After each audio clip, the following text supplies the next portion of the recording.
ပထမဆုံးအနေနဲ့ပေါ့နော်ဒီတရားမသွားခင်မှာကျွန်တော်ရဲ့နှလုံးသားထဲကနေအနုညွတ်ပြောချင်ပါတယ်လို့ဘာဖြစ်လို့လဲဆိုတော့ကျွန်တော်ကနော်တဖြည်းဖြည်းနဲ့ကျေးဇူးတော်ကြောင့်ကြားမှာလာပါတယ်ဒါပေမဲ့လွန်ခဲ့တဲ့ကျွန်တော်ဟိုမက်ဒရစ်အသင်းတော်ဟိုဆာမှာမက်ဒရစ်ဆေးရုံမှာကျွန်တော်တလနေခဲ့ရတယ် ICU မှာနော်ပြီးရင်ဒီမှာဟို physical ဆေးရုံမှာနောက်ထပ်တလနေခဲ့ရတယ်ဆိုမက်ဒရစ်ဆေးရုံမှာနေတဲ့အချိန်တုန်းကဆိုရင်ကျွန်တော်အမြဲတမ်းနေ့တိုင်းမနေ့ကညအောင်ဘာပဲမေးလဲဆိုရင်ကျွန်တော်နာမည်နဲ့ကျွန်တော်ရဲ့မွေးတက်ကလေးကိုအမြဲတမ်းမေးတယ်ဘာဖြစ်လို့လဲဆိုတော့ကျွန်တော်အာယုံကြောနဲ့နော်အုံနောက်ပိုင်းဆိုင်ရာပျောက်ပြက်သွားမှဆိုလို့ပေါ့နော်အဲ့ဒါအမြဲတမ်းသူတို့မေးတယ်ဆိုတော့ဟိုဘက်မှာတလားနေတဲ့အချိန်မှာလည်းပဲကျွန်တော်တော်တော်လေးဝစ်ဖြစ်သေးတယ်သူတို့အမြဲတမ်းကျွန်တော်ဂရင်းပေါ်မှာလှုပ်ရင်တော့မှဂရင်ကအတန်နေမိလာတယ်ဘာဖြစ်လို့လဲဆိုတော့ကိုယ့်ကိုဆင်းပြီးတော့ကြာသွားမှဆိုလို့ပေါ့နော်ဆိုတော့အဲ့လိုမျိုးအခြေအနေနဲ့ကနေပြီးတော့တဖြည်းဖြည်းနဲ့ဘုရားသခင်ပို့ဆောင်လာပေးတာဖြစ်တယ်ဒီနေ့ဒီမှာနော်ဘုရားကျောင်းမှာလာပြီးတော့ဒီမှာရှိတဲ့သူတွေနဲ့နော်ဒီလိုမျိုးပြန်တွေ့နိုင်တယ်ပြန်ပြီးတော့လှုပ်ဆောင်နိုင်တယ်ဆိုတော့ကဒါ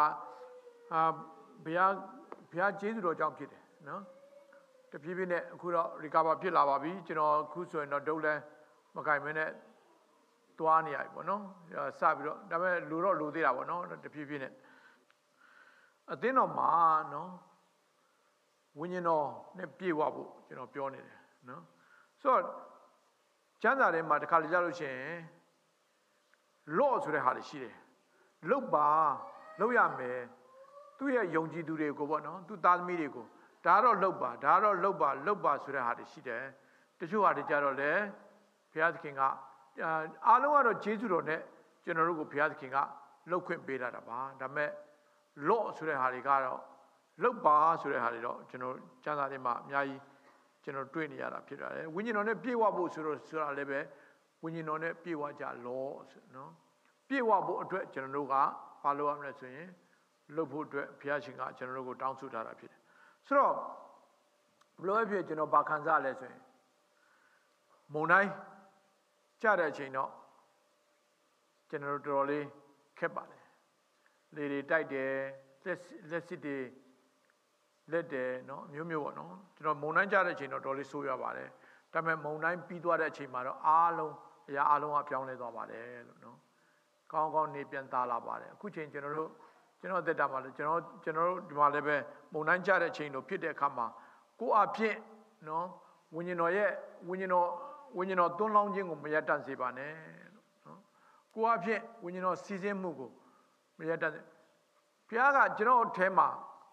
ရေးလဲပြတယ်နော်ဘာတွေပြလဲဆိုအသင်းတော်ကိုဆက်လက်ပြီးတော့ကျွန်တော်ဘယ်လိုသွားမလဲနော်အသင်းတော်မှာဘာဖြစ်လာမလဲဆိုတာတွေအများကြီးပြလာတယ်။အိုးကျွန်တော်ပြောမယ်ဆိုအများကြီးပဲနော်အသင်းတော်မှာဘုရားရှင်အောဘွယ်နော်လှုပ်ဆောင်မဲ့အရာတွေဘုရားရှင်ကျွန်တော်ပြပါတယ်နော်ဒီနေ့ဒီမှာရှိတဲ့သူတွေအရောက်စီတိုင်းကိုဘုရားခင်သိချစ်တယ်နော်ဒီမှာအခုဆိုတော့ဆူတောင်းခြင်းအသင်းတော်မှာလဲဆူတောင်းမှုတွေနော်ဆူတောင်းတဲ့လူတွေရှိလာတဲ့အခါမှာတကယ်ကိုတည်တာလာပါတယ်နော်ဘုရားရှင်ကျွန်တော်တို့ထဲမှာအလုံးလုံးမူတည်တာလာနော်မမျော်လင့်မဲနဲ့ကျွန်တော်မထင်မှတ်တဲ့သူတွေကနေပြီးတော့နော်လုံခဲ့တဲ့ဘက်ကဆိုရင်လည်းပဲနော်ဒီစေဖို့တဖို့တွေတကယ်အသင်းတော်ဘန္နာဒီဗိမာန်တော်မှာပေါ့နော်ယူလာတဲ့အရာတွေကျွန်တော်ကြည့်တဲ့အခါမှာအကုန်လုံးဒီစီးရင်တွေကျွန်တော်ကြည့်တဲ့အခါမှာလုံးဝမမျော်လင့်တဲ့နော်နေရာတွေကနေပြီးတော့ဘုရားရှင်ကအလုံးလုံးနေတာဖြစ်တယ်နော်တခါကျရင်ကျွန်တော်လူအနေနဲ့ထင်တဲ့ဟာအတိုင်းမဟုတ်ဘဲနဲ့လူအနေနဲ့မမြင်နိုင်တဲ့အရာကနေဘုရားရှင်ကအလုံးလုံးနေတာဖြစ်တယ်နော်ယံကျေးဇူးတင်တယ်နော်ဒီအသင်းတော်မှာလည်းပဲဒီလိုမျိုးအခုတာဝန်ယူပေးထားတဲ့အရာတွေအားလုံးအတွက်လည်းကျေးဇူးတင်တယ်ကျွန်တော်နားလေတယ်ဒီအချိန်မှာကျွန်တော်ဘူလီတင်တောင်ကျွန်တော်မရိုက်နိုင်ဘူးနော်ဘူလီတင်ရိုက်တာတောင်ဘယ်လောက်ထိဘူလီတင်ပြင်ဆင်ရတာတောင်ဘယ်လောက်ထိခက်ခဲလဲဆိုတော့ကျွန်တော်ကောင်းနားလေတယ်နော်ဒါပေမဲ့လှုပ်ဆောင်ပေးတဲ့အရာတွေအားလုံးပေါ့နော်အခုချိန်ထိ ဒီ home service အစနောက်ပြီးဘုရားကျောင်းလည်းပဲအချိန်မီဖြစ်အောင်နော်ကြိုးစားပြီးတော့အားလုံးလှုပ်ဆောင်နေရတဲ့အကုန်လုံးကိုရောက်စီတိုင်းနော်အကြီးဆုံးမှငယ်ဆုံး Sunday School ကဏ္ဍပဲဖြစ်အကုန်လုံးမှာနော်လှုပ်ဆောင်ပြီးပါဝင်စက္ကတ်တဲ့သူတွေရောက်စီတိုင်းကိုလည်းပဲအထူးနော်ကျေးဇူးတင်တယ်လို့ဘုရားရှင်တာ၍ကောင်းကြီးပေးပါစေ Christian Worship Team ပဲဖြစ်ဖြစ်နော်ဒီအမျိုးသမီးဆူတောင်းတဲ့အဖွဲ့ပဲဖြစ်ဖြစ်နော်နေ့တိုင်းလာပြီးတော့ဘုရားကျောင်းမှာဗိမာန်တော်မှာလာပြီးတော့ဆူတောင်းတဲ့သူတွေပဲဖြစ်ဖြစ်နော်အဖက်ဖက်ကနေလှုပ်ဆောင်နေရအားလုံးပေါ်မှာဘုရားရှင်အထူးကောင်းကြီးပေးပါစေလို့နော်ဟုတ်ပြီကျွန်တော်တို့ဒီနှုတ်ကပတ်တော်ကိုကျွန်တော်တို့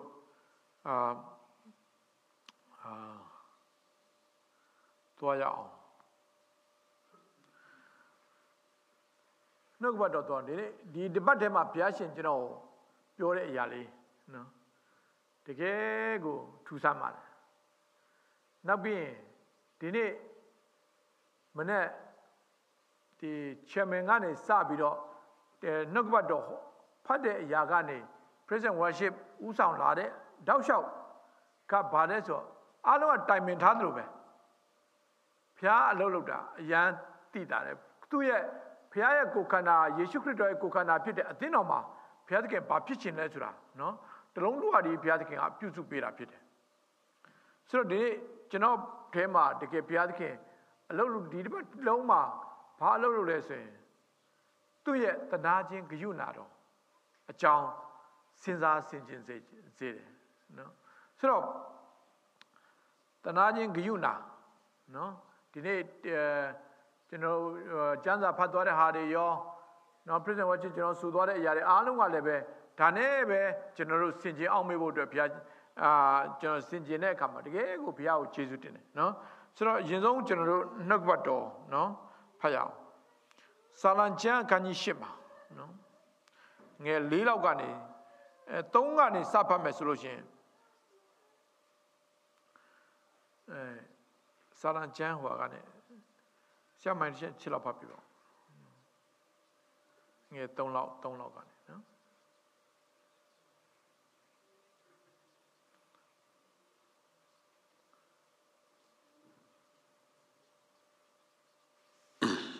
လူသည်အဘယ်သို့သောသူဖြစ်၍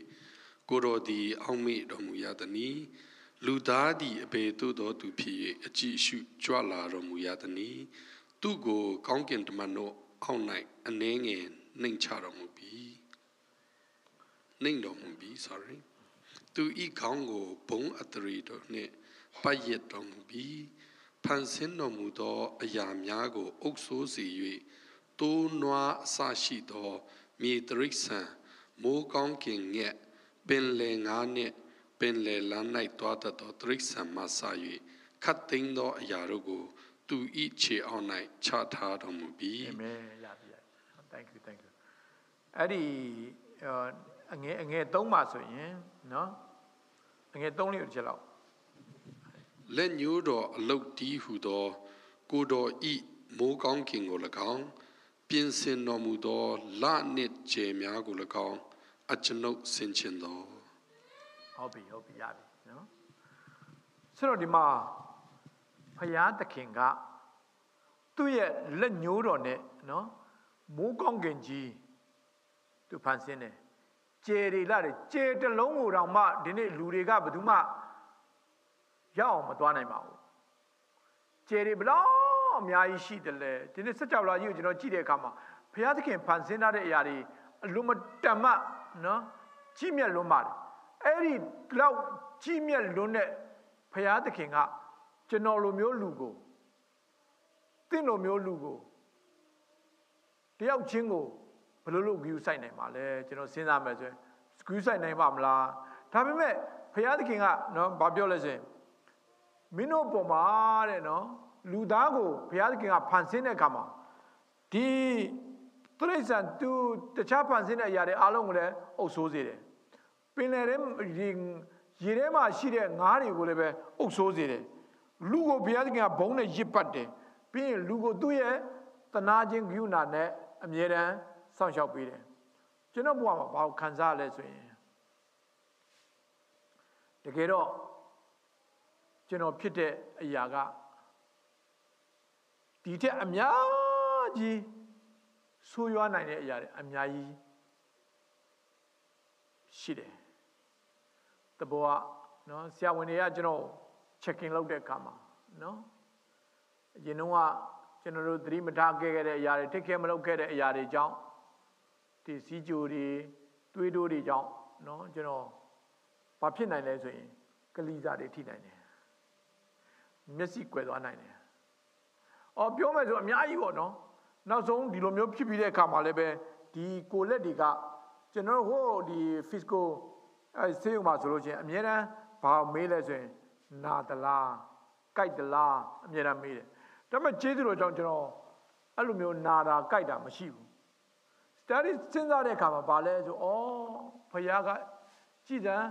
အမှန်တော့ဒီလက်တန်း၄တောင်မှနော်လှုပ်ဖို့အတွက်ကအတင်းမှာဒီမာဆယ်တွေလိုအပ်တယ်ကျွန်တော်တို့ကအခုကလှုပ်နိုင်တော့အားလုံးကအစဉ်ပြေနေအစဉ်ပြေတဲ့အခါကျတော့ဘာမှကိုကျွန်တော်တို့မသိဘူးဖြစ်တယ်နော်ဒါပေမဲ့ဒီလက်ကလေးလှုပ်နိုင်ဖို့အတွက်ကျွန်တော်ဆိုရင်ဒီလိုလေးလဲနိုင်ဖို့အတွက်ကိုတစ်လလောက်ကြာတယ်နော်ကျင့်ရတာဟိုလောက်ရတာနော်ဆိုတော့ဒီအလေးမြောက်နိုင်တာတော့မှဒါတကယ်တော့ဘုရားသခင်ကအထဲမှာကျွန်တော်မမြင်ရတဲ့အရာတွေကျွန်တော်တို့မသိတဲ့အရာတွေ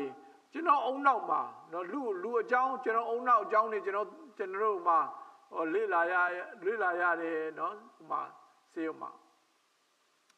အမျိုးမျိုးပေါ့အကျော်ရှင်အကြောင်းတွေကျွန်တော်အများကြီးလေ့လာခွင့်ရခဲ့တယ်အဲ့ဒါတွေလေ့လာတဲ့အခါကျွန်တော်ဘာပဲမြင်လဲဆိုဘုရားသခင်ကဘယ်လောက်ထိနော်ဘယ်လောက်ထိကျွန်တော်တို့ကိုဂယုဏနဲ့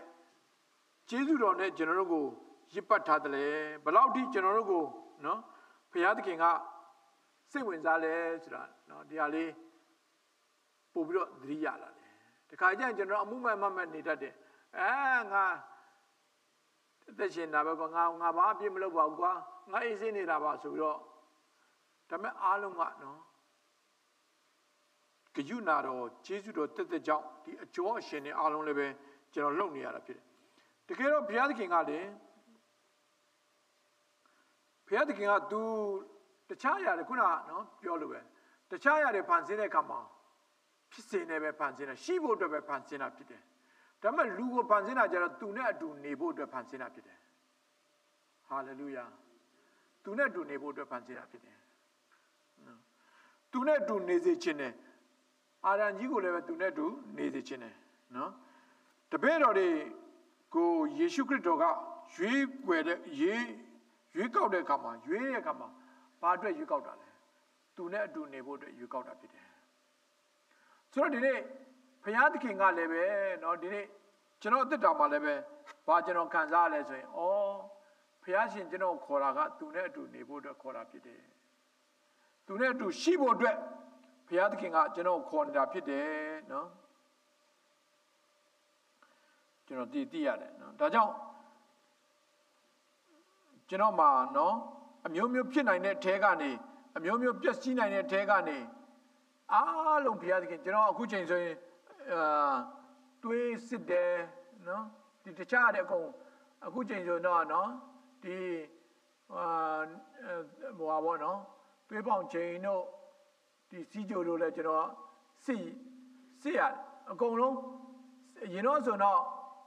ဂရုမစိုက်ခဲ့တဲ့အခါကျတော့ကောင်းတော့မစစ်ရဘူးဘာဖြစ်လို့ဆိုတော့တခုခုဖြစ်မှာဆိုလို့ဒါပေမဲ့အခုချိန်မှာဘုရားရှင်ကကျွန်တော်ဂယုဏတော်မကုံတော့ကြောင့်ကျွန်တော်စောင့်ရှောက်ကာကွယ်ပေးတဲ့အရာကိုနားလည်လာတဲ့အခါမှာဆုံးရှုံးခြင်းတော့မရောက်ဘဲနဲ့တကယ်တော့ကျွန်တော်ဆုံးရှုံးနိုင်တယ်ကျွန်တော်ဆိုတာကဘာမှမရှိတော့ပါဘူးဘာမှမဟုတ်ဘူးဖခင်ရဲ့ဂယုဏတော်တဲ့ကြောင့်ကျွန်တော်ဒီနေ့အသက်ရှင်တာဖြစ်ပါတယ်လို့နော်ဆိုတော့အဲ့လောက်ထိကြီးမားတဲ့ဖခင်ရဲ့ဂယုဏတော်ကနော်ဖခင်သခင်က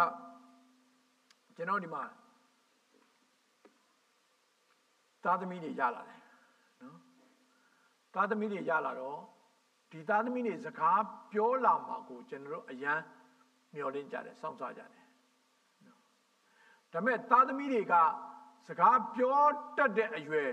ပြောတဲ့အရွယ်ဖြစ်ပေမဲ့စကားမပြောလိုက်မိဘတွေဘယ်လောက်ထိဘယ်လိုခံစားလဲဖ ဘုရားသခင်ကလည်းပဲသူဖန်ဆင်းထားတဲ့သူသားသမီးသူသိချစ်တဲ့သူသိဂရုဏာရှိတဲ့သူသားသမီးတွေကသူ့ရှိမှစကားမပြောရင်ဘာမှတော့မဖြစ်ပါဘူးနော်ဂရုဏာတော့ကြောက်နော်မင်းဘာလို့အခုဒီစကားမပြောတာလဲဆိုပြီးတော့မိဘကသူ့သားသမီးကိုမဆူပါဘူးသူ့သားသမီးကိုနင်းညှက်လိုက်တာကွာဆိုပြီးတော့ရိုက်ပြီးတော့မဆူပါဘူးမင်းဒီလောက်တော့ညှက်တာကွာနင်းဒီလောက်တော့လူများနဲ့မတူအောင်မင်းညှက်လိုက်တာဆိုပြီးတော့မဟုတ်ပါဘူးမဆူပါဘူးဘာဖြစ်လို့ဆိုတော့ဂရုဏာတက်ဝင်တယ်ဩငါသားလေးတရက်တော့စကားပြောလာမှာပါငါသမီးလေးတရက်တော့စကားပြောလာမှာဆိုပြီးတော့အမြဲတမ်းမိဘကစောင့်မျှော်နေတာဖြစ်တယ်ဆိုအဲ့လိုပဲနော်ကျွန်တော်ဘုရားသခင်ကလည်းပဲကျွန်တော်တို့ကအမြဲတမ်းစောင့်မျှော်နေတာဖြစ်ဒါကြောင့်မလို့မချမလားဆူတောင်းပါလော့ဆိုတာကဒါကခိုင်းတာဖြစ်ပါလေလို့နော်ဆိုတော့ကျွန်တော်သမီးကြီးနော်အခုတော့အင်ဂျင်နာပိုလစ်ပါပေါ့နော်အခုတော့အိမ်တော်နေပါကြလာကျွန်တော်သမီးကြီးဒီစကားတက်ခါစားပါနော်စကားတက်ခါစားကကျွန်တော်ပြောခဲ့တဲ့စကားကအခုကြည့်ကျွန်တော်မှတ်မိတယ်နော်ဟာခါမျိုးပါကျွန်တော်အမတို့ပဲအမြဲအပြင်မှာတွားတယ်အဲ့လိုလဲတာအမြဲတမ်းအိမ်မှာတိတ်မနေဘူးပေါ့နော်အပြင်မှာအမြဲတမ်းရှောက်လေတာများတယ်ဆိုတော့ဒါပေမဲ့တရက်ကျတော့သမီးကစကားပြောတက်ခါစားမှာသူကဘာပြောဆိုအဖေတဲ့ရှောက်မလဲနဲ့တဲ့အိမ်မှာနေလို့ပြောတဲ့ခါမှာကျွန်တော်အဲ့ဒါလေးကိုကြားရောက်ပြီးတော့မသွားတော့သွားအပြင်ထွက်ကျင်တယ်ဒါပေမဲ့ကျွန်တော်အပြင်မထွက်ဘူးဘာဖြစ်လို့ဆိုတော့ကျွန်တော်သမီးကကျွန်တော်ဒီလိုစကားပြောတယ်ဆိုပြီးတော့အဲ့ဒါလေးကိုကြားရောက်နေတယ်ကျွန်တော်သမီးကကျွန်တော်ခီးသွားတဲ့အခါမှာခီးမသွားခင်မှာအဖေတရားလေးကြိုက်တယ်ဒါစားကျင်တယ်နော်ဒါသမီးကပြောတဲ့အခါမှာတခြားနေရောက်တဲ့အခါမှာအဲ့ဒါကိုအမြဲတမ်းသတိရတယ်အောက်မေ့တယ်နော်ဒီနေ့ဘုရားသခင်ကတင်စကားပြောတဲ့အရာကိုလည်းပဲဘယ်တော့မှမမေ့ပါဘူးနော်တင်ဆုတောင်းတဲ့အရာကိုဘယ်တော့မှဘုရားသခင်မမေ့ပါဘူးဟာနဘုရားเจ้าမှာဗိမာန်တော်မှာလာပြီးတစ်နှစ်တစ်ခါဆုတောင်းတယ်ပါဆုတောင်းတယ် तू ကအမြုံဖြစ်တယ်ကလေးမရနိုင်ဘူးကလေးရဖို့အတွက် तू ဆုတောင်းတယ်ဒါပေမဲ့ဘုရားသခင်မမေ့ပါဘူးဘုရားသခင်ကောင်းကြီးပေးတာမှရှာမွေလနော်ဣသရေလနိုင်ငံကြီးရဲ့တကယ် prophet ကြီးဘုရားအသုံးပြုတဲ့ prophet ကြီးဘုရားသခင်ပေးတယ်တာသမီတွေအများကြီးထပ်ပေးပါသေးတယ်နော်ဆိုတော့ဒီမှာဂယုဏဆိုတော့ကနော်ဘာနဲ့ဂယုဏဆိုတော့တနာခြင်းလည်းဖြစ်တယ်ဒီကျွန်တော်ချင်းနောက်မှာဒီလိုပဲလေဖြစ်တဲ့တယောက်ရှိတယ်သူကတော့အရက်တောက်ပြီးတော့နော်လေဖြစ်တယ်ဒါပေမဲ့ဖြစ်ပြီးတော့လည်းထပ်တောက်သေးတယ်ဆိုတော့သူ့အနေနဲ့သူဘာမှတန့်ရှင်းလည်းမလုပ်နိုင်ဘူးနော်လိုပဲညင်ညင်ပတ်ပတ်နဲ့ပဲရှိဒါပေမဲ့အဲ့လောက်ဖြစ်နေတဲ့အချိန်မှာတော့မှနော်မူးပြီးတော့ဟိုဆဲဒီဆဲနဲ့သူကဒေါသတွေဖြစ်ပြီးတော့နော်ဒါပေမဲ့သူ့အမျိုးသမီးကသူ့ကိုအမြဲတမ်းတန့်ရှင်းလုပ်ပေးတယ်လုပ်ပေးတဲ့အခါမှာအဲ့ဒါနဲ့သူ့ကိုမေးကြတယ်သူ့အမျိုးသမီးကိုမေးတော့နင်းတော်တင်းယောက်ျားကိုတော်ချစ်တာပဲမဟုတ်ဘူးတဲ့ချစ်တာမဟုတ်တော့ဘူးတဲ့တနာတာငါချစ်ချင်းအကုန်သွားတာကြာလာပြီတဲ့သူ့ပေါ်မှာနော်ကျွန်တော်ဇာတိနဲ့ချစ်လို့ချင်းတော့ချစ်လို့ကောင်းချစ်စရာကောင်းတဲ့အချိန်ပဲချစ်မှာနော်ဒီမှာဒါဝိမင်းကြီးကရှောလုနဲ့ဒါဝိဆိုရင်တော့အသိတဲ့အတိုင်းပဲရှောလုကြီးကဒါဝိရဲ့ရန်သူဖြစ်တယ်ဒါဝိကိုအမြဲတမ်းလိုက်ပြီးတော့တတ်ဖို့အတွက်ချောင်းမြောင်းနေတဲ့သူဖြစ်တယ်နော်ရှောလုကဒါဝိရဲ့ကျေးဇူးရှင်လည်းမဟုတ်ပါဘူးဘာမှလည်းမဆိုင်ပါဘူးနော်ဒါပေမဲ့ဒါဝိကတတ်နိုင်တဲ့အခြေအနေရောက်တဲ့အခါမှာဆောလုကိုတနာတယ်ဘာဖြစ်လို့တနာတာလဲဆိုတော့စဉ်းစားကြည့်တဲ့အခါမှာဘုရားသခင်ကိုကြောက်ရွံ့တဲ့အတွက်ကြောင့်ဖြစ်တယ်နော်ဘုရားသခင်ကိုကြောက်ရွံ့တော့ဘုရားသခင်ဗိသိက်ပေးထားတဲ့ ဘုရားသခင်ဗိတ်သိက်ထားတဲ့သူ့ဘောမှာသူတနာခြင်းဂရုဏာနော်ရှိတယ်နော်ဒီမှာ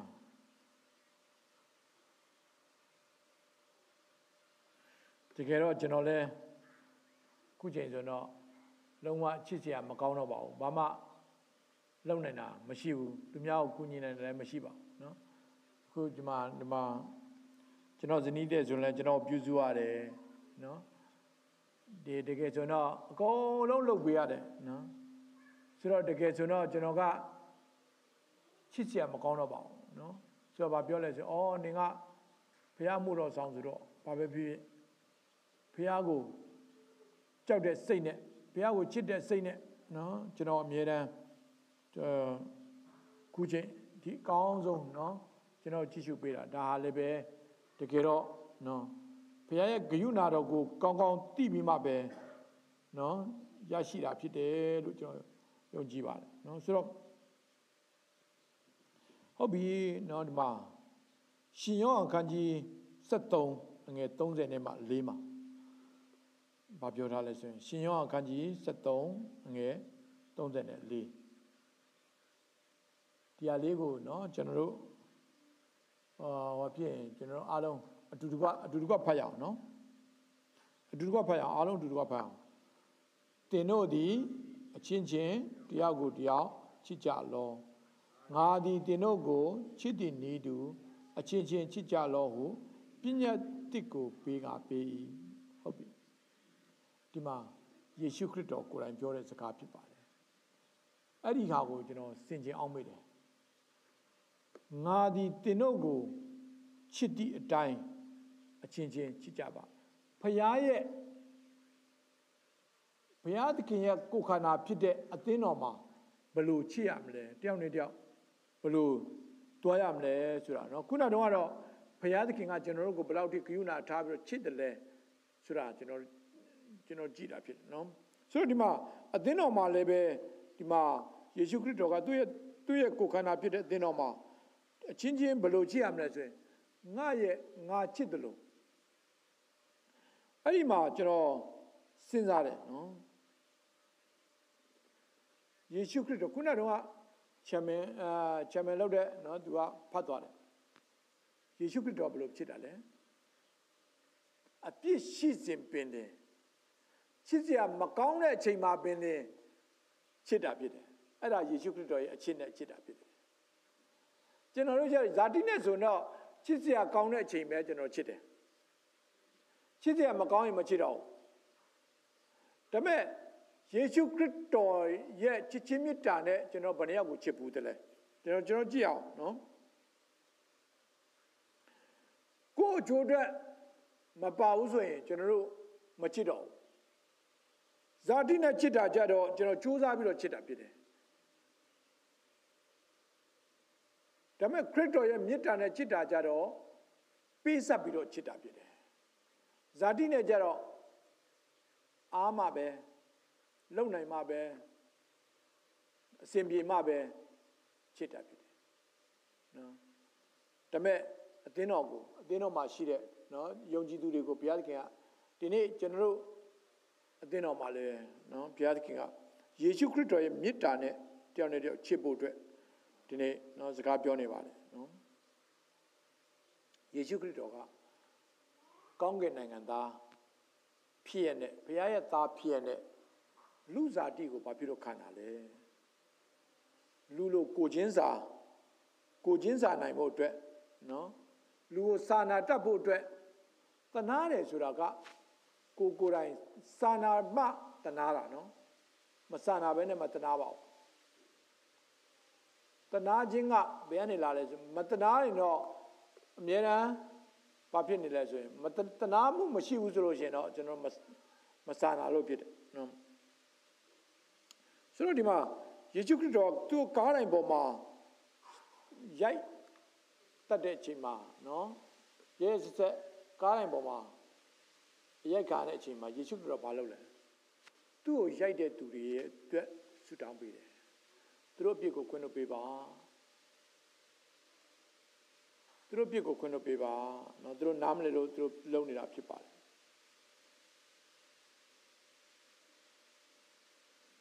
သူ့လာဖမ်းတဲ့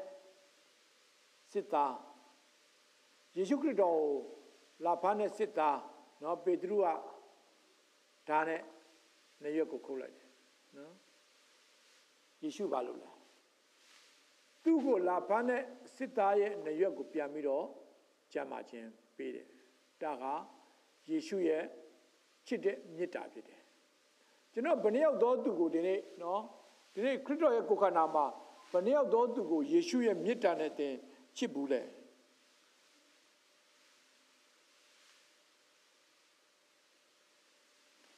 ယေရှုခရစ်တော်ကအခုချိန်ထိကျွန်တော်တို့ရဲ့အပြစ်တွေအတွက်ကျွန်တော်တို့ရဲ့မာယွင်းမှုတွေအတွက်ဘာလုပ်ပေးလဲဆိုရင်အယူခံပေးတာဖြစ်တယ်နော်ဆိုတော့ခရစ်တော်ရဲ့မေတ္တာနဲ့ကျွန်တော်ဘယ်နှယောက်ကိုချစ်ဘူးတဲ့နော်လင်မယားကြားထဲမှာလည်းပဲခရစ်တော်ကငါဒီတဲ့အသင်းတော်ကိုချစ်တဲ့ကဲ့သို့မိမိရဲ့ခင်မွန်းတဲ့ဇနီးတဲ့ကိုချစ်ဖို့အတွက်ပြောတယ်ဆိုတော့တခါကျရင်ကျွန်တော်တို့ဇာတိနဲ့ပဲချစ်တာဆိုရင်ဇာတိချစ်တာကအခြေအနေပေါ်မှာပဲမူတည်တာများပါတယ်ခရစ်တော်ရဲ့မေတ္တာနဲ့ကျွန်တော်ချစ်ဖို့အတွက်ဒီနေ့အသင်းတော်ကိုဘုရားရှင်လိုချင်တာဖြစ်တယ်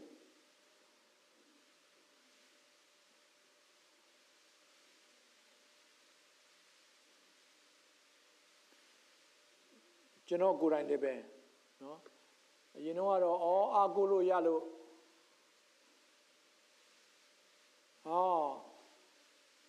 ကိုယ်ကျေးဇူးပြုနိုင်လို့ချစ်တာဆိုတော့ဒါဇာတိနဲ့ချစ်တာပဲဒါမဲ့ဒီလိုချိန်မှာပို့ပြီးတော့နော်ဆူတောင်းပေးတယ်ပို့ပြီးတော့လူတယောက်ဆိုတော့ဆရာတရားဟောတာကိုတဲ့ online နဲ့ကြည့်တဲ့အခါမှာမျက်ရည်တွေပေါက်ကျလာတယ်ကျွန်တော်ကိုချင်းစာတနာပေးတာပေါ့နော်ဆိုတော့ကျွန်တော်တို့တက်တာထဲမှာဖြစ်တတ်ပါကျွန်တော်ကိုယ်တိုင်ယေရှုခရစ်တော်ရဲ့မေတ္တာနဲ့ချစ်လာပြီဆိုလို့ရှိရင်တော့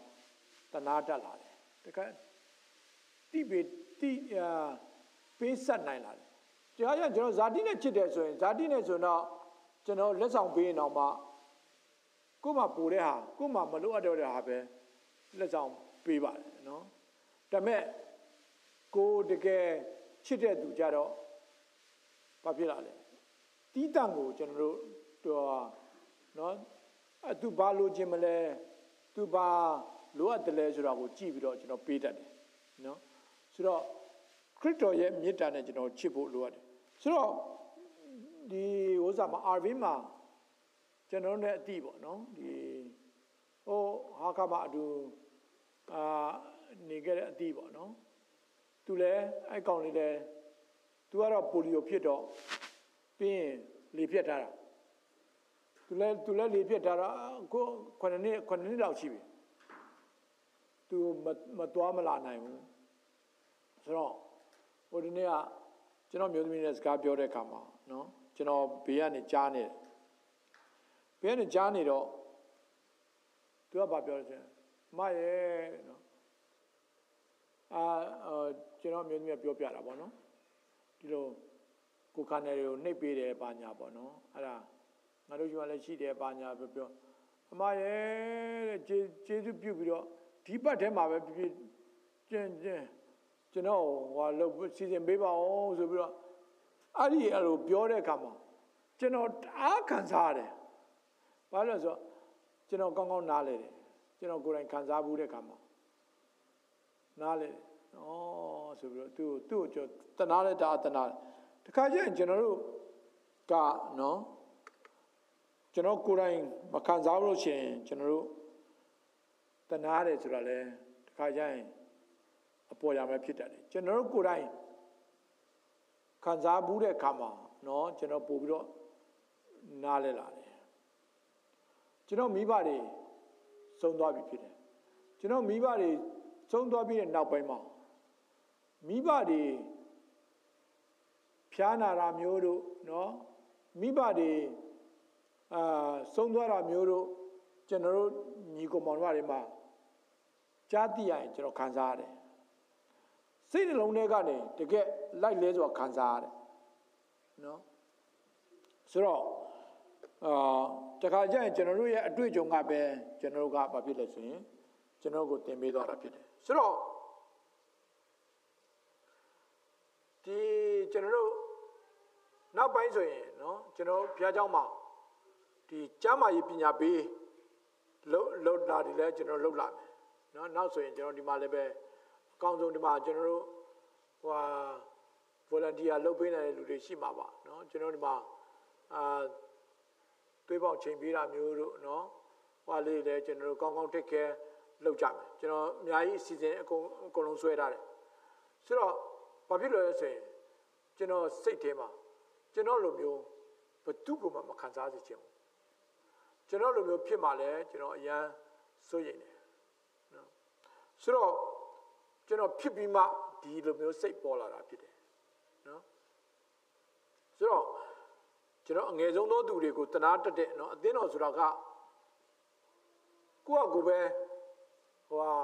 အောင်မြောင်လုပ်ပြီးတော့ကိုယ့်အကိုပဲထွက်ပေါက်ရှာတာမဟုတ်ပဲနဲ့ကျွန်တော်အားလုံးအတူတကွနော်ဘေးမှာရှိတဲ့လူဒီမြန်မာနိုင်ငံမှာနော်ကျွန်တော်ပကံခေတ်ကုန်းပေါင်ခေတ်ဆိုတာရှိတယ်မင်းဆက်တွေပေါ့နော်ပကံခေတ်တုန်းကမြန်မာနိုင်ငံကြီးကတကယ်တိုးတက်ခဲ့ပါတယ်ဒါပေမဲ့ပကံခေတ်ကြီးပြတ်သွားတယ်ကြရှုံးသွားတယ်ဘာဖြစ်လို့ပကံခေတ်ကြီးကြရှုံးပြတ်သွားလဲဆိုရင်အဲ့ဒီတုန်းကသူတို့တွေကဘာလုပ်ကြလဲဆိုရင်သူတို့မှရှိတဲ့ပတ်စံတွေအကုန်လုံးကိုလူတိုင်းကဖျားတီးကြတယ်ဇေဒီဒီပထိုးတွေတီးကြတယ်တီးပြီးတော့ဘေးနားမှာလူကဘာစားစားတယ်မရှိတာသူတို့မသိတော့ငါကုသိုလ်အတွက်ငါအတွက်ဆိုပြီးတော့ပဲကြိုးစားပြီးတော့လှုပ်လိုက်တာဘေးကလူဘယ်လိုနေမှမသိတဲ့အခါမှာတိုင်းပြည်ပြတ်သွားတာဖြစ်တယ်ဒီနေ့ကျွန်တော်တို့ဒီဘုရားရဲ့နော်ဒီညီကိုများဖြစ်တဲ့ကျွန်တော်တို့ဒီအသင်းတော်မိသားစုမှာလည်းပဲနော်ကျွန်တော်တို့တယောက်နဲ့တယောက်ဖေးမဖို့လိုအပ်ပါတယ်တယောက်နဲ့တယောက်ယေရှုခရစ်တော်ရဲ့မေတ္တာနဲ့ချစ်ဖို့လိုအပ်တယ်ဒါဘုရားသခင်နော်ဘုရားပေးထားတဲ့ကျွန်တော်တို့အတွက်ပြည့်တဲ့တော်တစ်ဖြစ်ပါတယ်လို့နော်ဆိုတော့ဒီမှာယေရှုခရစ်တော်ပြောတဲ့နော်အဲမှာဘာရှိသေးလဲဆိုရင်ရှင်မာရိလူအကြောင်းကျွန်တော်တို့ရှင်မာရိလူအကြောင်းတွေ့ရတယ်နော်လူတယောက်ကလမ်းဘေးမှာဓမြတွေတိုက်လို့နော်ဓမြတွေကသူ့ကိုရိုက်နှက်ထားလို့လမ်းဘေးမှာလဲနေတယ်ကုညီမဲ့လို့မရှိကုညီတအားလိုအပ်နေတယ်ဒါပေမဲ့အဲ့ဒီမှာဘယ်သူလာလဲဆိုရင်ဖာရိရှဲလာတယ်နော်ဖာရိရှဲလာတယ်ရှောင်သွားတယ်အဲ့ဒီခရစ်တော်ပြောတဲ့စကားလေးကိုစင်ကျင်တဲ့အခါမှာကျွန်တော်အယမ်းခံစားရတယ်ဘာဖြစ်လဲဆိုရင်ကျွန်တော်ကဖာရိရှဲဖြစ်နေတယ်ဖာရိရှဲလိုမျိုးကျွန်တော်လည်းဖြစ်ခဲ့တယ်ဘာဖြစ်လို့ဆိုဘေးမှာကူညီဖို့လိုအပ်ရတဲ့နဲ့လမ်းဘေးမှာအကူညီမဲ့နေတဲ့သူတယောက်ကိုတွေ့ရတဲ့နဲ့ဖာရိရှဲကဘာလို့ငါတော့ဘုရားကျောင်းမှာအလုပ်များတယ်ငါဟိုမှာလောက်ကြရတယ်အများကြီးရှိတယ်ငါဘုရားမို့တော့ဆောင်တဲ့လူနော်ငါဟိုမှာလောက်ကြရအများကြီးရငါမကူညီနိုင်ဘူးနော်ငါဟိုမှာဘုရားကျောင်းမှာသွားမယ်ဆိုပြီးတော့နှဲ့ပြီးတော့သွားခဲ့တာနော်အဲ့ဒါကျွန်တော်ဖြစ်တယ်လို့ကျွန်တော်ခံစားရတဲ့အခါမှာအရန်နဲ့နော်ဘုရားထံမှာနော်ကျွန်တော်ဘာပြောင်းလဲရမလဲဆိုတော့ဘုရားရှင်ကျွန်တော်တက်တာထဲမှာစကားပြောတယ်နော်ဆိုတော့ခရစ်တော်ကဲ့သို့ရှင်မာရိလူကြတော့တွေ့တဲ့ရှင်မာရိလူလည်းပဲသူလည်းအလုပ်ကိစ္စကြောင့်သွားနေတာပါဒါပေမဲ့သူ့ရဲ့အလုပ်ကိစ္စကိုထားခဲ့ပြီးတော့ဟိုဘက်မှာအကူအညီလိုအပ်တဲ့သူကိုအရင်ဆုံးသူအချိန်ပေးတယ်ကူညီတယ်ကျွန်တော်ဒီနေ့ခရစ်တော်လိုပဲခရစ်တော်ကဲ့သို့ကျွန်တော်တို့ချစ်တယ်ဆိုရင်နော်ဘယ်နှယောက်သောသူကိုကျွန်တော်တို့ခရစ်တော်ကဲ့သို့ကျွန်တော်တင်ချစ်တယ်လေတင်းရဲ့ဇနီးတဲ့တင်းရဲ့ခင်မွန်းတဲ့တင်းဘေးမှာရှိတဲ့တင်းနဲ့အချင်းချင်းဖြစ်တဲ့အသင်းတော်ညီကောင်မောင်တို့တွေကျွန်တော်တို့ခရစ်တော်ရဲ့မေတ္တာနဲ့ဘယ်နှယောက်သောသူတွေချစ်ကြတယ်နော်ခရစ်တော်ကအသင်းတော်အတွက်အသက်ပေးခဲ့တယ်နော်ကျွန်တော်တို့ကဒီ ဒီနေ့ခရစ်တော်ကဲ့သို့ချစ်ဖို့အတွက်ခရစ်တော်ကဲ့သို့နော်ဒီမှာသင်တို့အချင်းချင်းချစ်ကြလောခရစ်တော်သင်တို့ငါဒီသင်တို့ကိုချစ်တဲ့နည်းတူသင်တို့အချင်းချင်းချစ်ကြလောဆိုတာက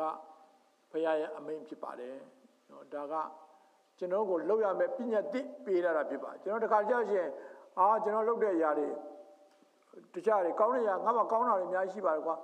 ဆိုတော့တခြားအရာတွေပေါ်မှာကျွန်တော်ယက်တည်ပြီးတော့ကျွန်တော်တို့ပညာတိဆိုတဲ့ခရစ်တော်ကအရေးကြီးတဲ့အရာပေးရတဲ့အရာကိုကျွန်တော်တို့အသက်တာမှာနော်ကျွန်တော်မေ့နေသလားနော်ဆိုတော့ဒီနေ့ခရစ်တော်ကတင့်ကိုဘုရားအသင်ကိုစကားပြောပါစေနော်ဒီနေ့ဘုရားသခင်ကသူကဲ့သို့သူချစ်တဲ့ကဲ့သို့အချင်းချင်းချစ်တဲ့သူတွေကိုဒီနေ့ဘုရားသခင်ကရှာနေတာဖြစ်ပါတယ်ထိုသူတွေအတွက်ဘုရားသခင်ကနော်ဒီနေ့ကျွန်တော်တို့ကိုရွေးချယ်ထားတာဖြစ်ပါတယ်ဒါကြောင့်မလို့ဒီနေ့ဘုရားရဲ့ဂရုဏာမေတ္တာတော်ကကြီးမားတယ်ယေရှုကျွန်တော်တို့ကိုချစ်တဲ့မေတ္တာကြီးမားတယ်ယေရှုခရစ်တော်ကျွန်တော်တို့ကိုချစ်တယ်လို့ပဲကျွန်တော်တို့လည်းဘေးမှာရှိတဲ့ညီကိုကျွန်တော်အချင်းချင်းချစ်ကြရအောင်လို့ကျွန်တော်ခွန်အားပေးခြင်းပါတယ်လို့နော်ဖျားရှင်ရောက်စီတိုင်းကောင်းကြီးပေးပါစေ